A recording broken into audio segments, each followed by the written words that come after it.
Hello, everyone. Welcome to GA's Tea Time. We discuss all things General Hospital. If you haven't already, please hit the bell notification. The like and subscribe really helps the channel. And I want to send a special thank you for everybody that has already subscribed. So, guys, let's get our teacups, let's get our snacks, and let's get ready to discuss our favorite characters. General Hospital Daily Recap, Wednesday, March 25th, 2026. So, guys, there was a bunch of people in this episode. We had some Lulu, Lucas, Sidwell, Ava. So, let's see what our favorite bunch of characters are up to. There was a lot going on at the PCPD. So, Jason's in custody. Dante is still asking him questions about what's going on because he's like, "This don't fit you, Jason."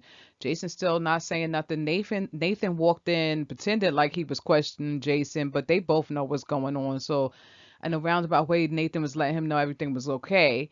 And then Dante goes in the hallway and Justine is there. And Justine's like, "What is going on?" And then Dante was like, he gave it a rundown, but even she's going, "This don't seem like something Jason would do. Like, he's not going to be sitting there, get arrested and get caught and all that kind of stuff." So they both in agreement, like, yeah, this doesn't seem right. There's something more going on.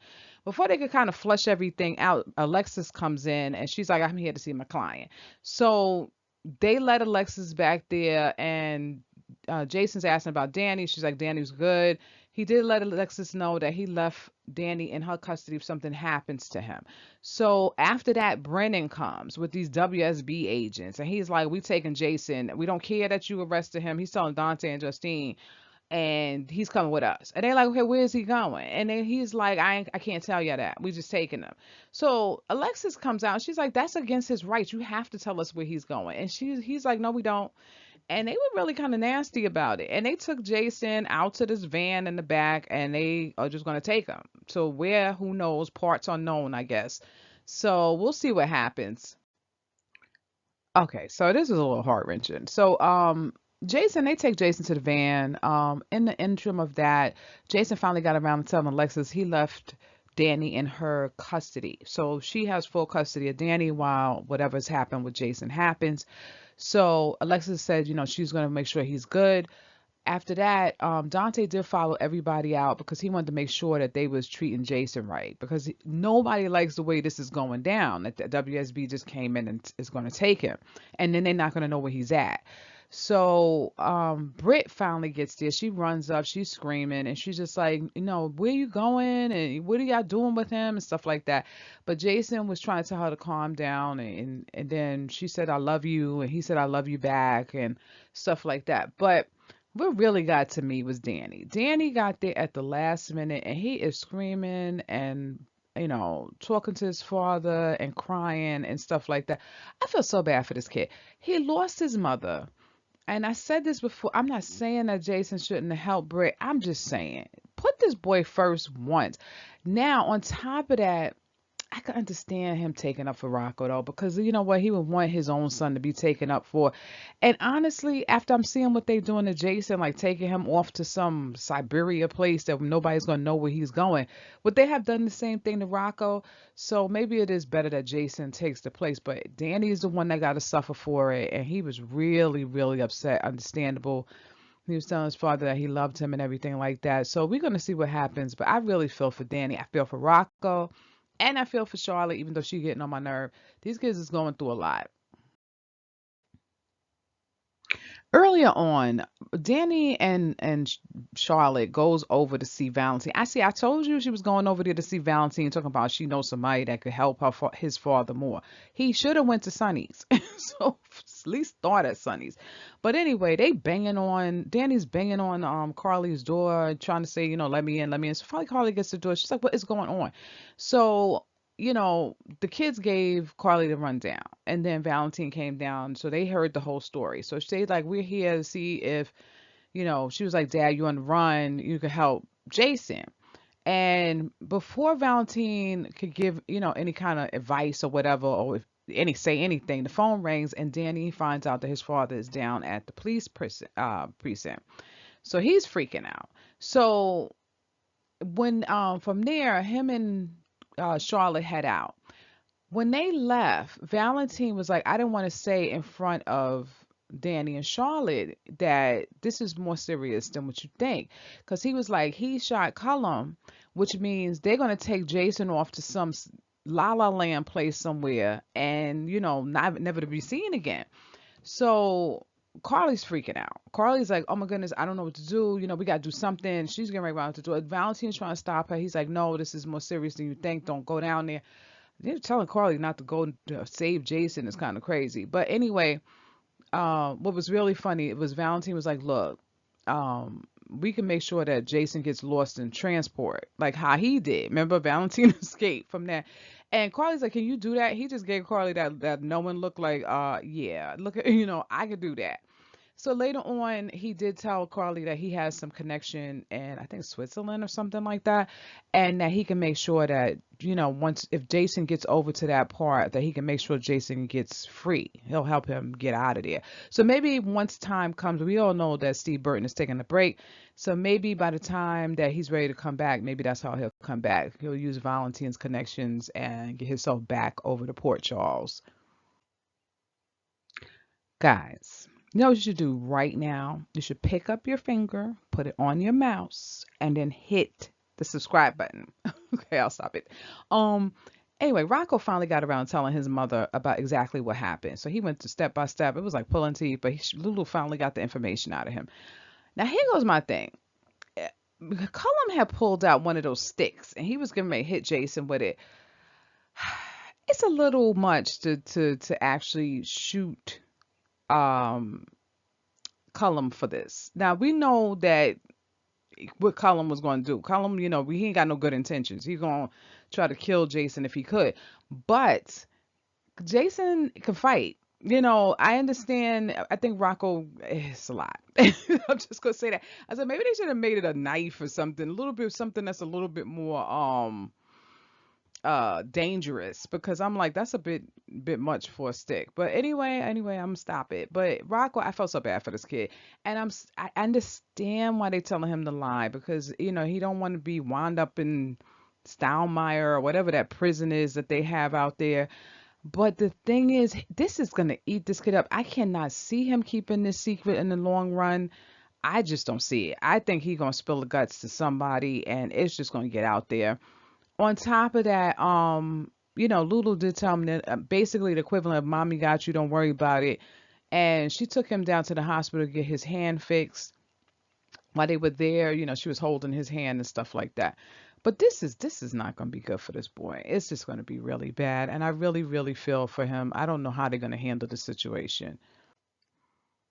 Britt found out from Portia that Marco stabbed and Cullum's shot or whatever, and she is having a meltdown. She's just like, I gotta get out of here. I gotta go find Jason and this, all this kind of stuff. Um, Portia's like, look, do I have to give you a sedative? Because, this could be a condition from your concussion that she got from getting her head hit.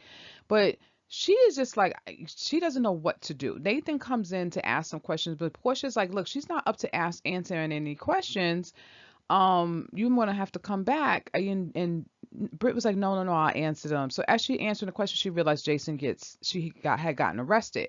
So she was just like, I got to get down to the station. So Portia's like, no, you can't go down there. And Britt just freaked out. She was like, you have to let me go down there. So Nathan winds up taking Britt down to the station so she can see Jason.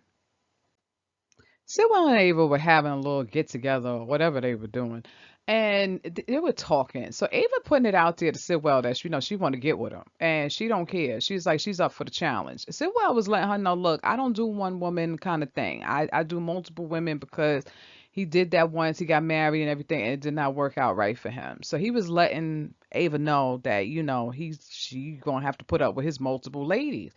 Ava said, you know what? She willing for the challenge because she was like, in the long run, said we're gonna see he only want her. I said, go ahead, okay, Ava. Ava put it out there like that. Then anyway, Ava, Sitwell and her kiss, and then Chase comes in, and then Chase tells Sitwell, something happened to your son. And Sitwell was like, what are you talking about? And he was just like, he's been attacked or whatever. So Sitwell rushes down to the hospital to see what happened to Marco. So I knew it. So Isaiah and Liz were in there, and Isaiah was still working on Marco. And this is what they do sometimes. They be making you think somebody gonna pull through, and they don't. So he just had too much bleeding, and Marco wound up passing away. I felt bad for him because even though he was in pain, because him and Lucas was living in La La Land, I didn't want anything to happen to him. And that thing with Sonny was just stupid. But anyway, I just still think that, they could have left him on the canvas and just had him leave that Sonny thing alone. But Isaiah felt really bad about losing Marco like that. And then Lucas came out of the room and he was saying, he was able to save Cullum and stuff like that. Liz saw him and was kind of like, I have something to tell you. Come on, let's go into the other room so I could tell you, something. So he's kind of freaking out. He's like, no, no, tell me right here. So finally, she just tells him what happened to Marco. And then I felt bad for Lucas. Lucas is upset. He's crying. He went into the room. He's talking to Marco's body and stuff like that. Listen, everything that he said to Marco's body, I was like, yep, that's exactly what you did because he convinced him to go in there and get that medication. He put him in jeopardy, his life in jeopardy. Both of their lives was in jeopardy. I'm like, they was taking these people for what? These people are dangerous people. I knew one of them, if not both of them, was going to get hurt. So never thought that Lucas or Marco took Cullum or his father serious enough. So this is what the repercussions were. So I feel for both of them. Marco gone and then Lucas losing Marco because probably gonna go back to Brad, which I really don't want to see. But anyway, that's what happened with that. So I did feel for them. It's too bad that that had to happen. He was only trying to help Britt, but that wasn't the way to go about it. So Sitwell walks into the hospital. He's like, I want to see my son. So Isaiah and Portia was there talking before he arrived, and then Portia was kind of giving Isaiah some encouraging words and kind of like, you did everything you were supposed to do, don't feel bad and stuff like that, or don't beat yourself up, basically. And Sidwell comes in and he is upset because I forgot about all that stuff that happened between him and Isaiah. And he was like, did you do this on purpose? Because they told him that Marco passed away. And he was like, he's just on 1,000 mad, right? So Isaiah was like, no, I did not do nothing on purpose. I did everything that I was supposed to do. Anyway, Sidwell goes in the room, sees his son. And look, for 5 minutes, because Sidwell is such a nasty person, but I felt bad for him. I really did, because he was crying hysterically, and he was just kind of like, you were a good son and everything like that. I did feel for him. But but he does such bad things to other people's kids, threatening people's lives and stuff. So you can only feel so bad for him. But anyway, he was really distraught and he's going, oh, I'm going to do your final wishes. This is what he told DeMarco and get Sonny. Why don't you just leave town and stop it? But anyway, out at the other half, Ava came and found Lucas and she was telling him how sorry it was. But Lucas didn't want to hear that because he was like, if I hear that, I'm going to have to accept that this is the reality and I don't want to accept this as reality, right? He wants to believe that everything's going to be all right, which is understandable.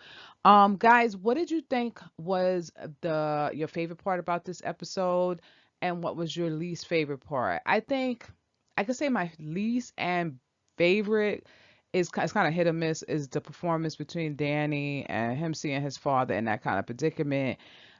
It just kind of got me. Really, it did. But let me know what you think down in the comment section, guys. Some people are going to say that Sidwell kind of got what he deserved, okay? Sidwell and Marco, because Marco was trying to kill Sonny or get Count Sonny killed, and Sidwell's always threatening somebody's life, if not trying to get somebody. So, I mean, Michael could have died in that fire that he had at the thing, or Christina. So it's kind of, on that fence of did he get what he deserved? Let me know what you think down in the comment section, guys. I try to answer every question that people put down there, or I just chime in with the conversation because it's really fun. So let me know what you think down there in the comment section. I'd love to hear from you. And don't forget to hit that bell notification and a like and subscribe because it really helps the channel. And thank you for joining us again at GHT Time. Till next time, bye.